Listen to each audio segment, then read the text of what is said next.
ఆ పేదరికం ఎంత దారుణంగా ఉంటుందంటే, పేద ప్రజల కోసం మీరు ఆలోచించిన ప్రతి ఒక్క పథకం, ఫీజు విషయం, తల్లికి వందనం, నిజంగా నాడు నేడు ప్రోగ్రాంలో మీరు చేసినటువంటి గొప్ప మార్పుని నిజంగా ప్రతి ఒక్కళ్ళు యాక్సెప్ట్ చేయాల్సిందే.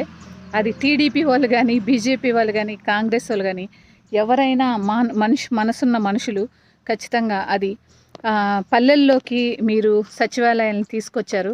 ప్రభుత్వ ఉద్యోగుల గురించి, ప్రభుత్వ పనులు చేయడం, సర్టిఫికేట్స్ గురించి చెప్పులు అరిగే వరకు మండల ఆఫీసుల చుట్టూ ప్రజలంతా తిరుగుతూ ఉండేవాళ్ళు.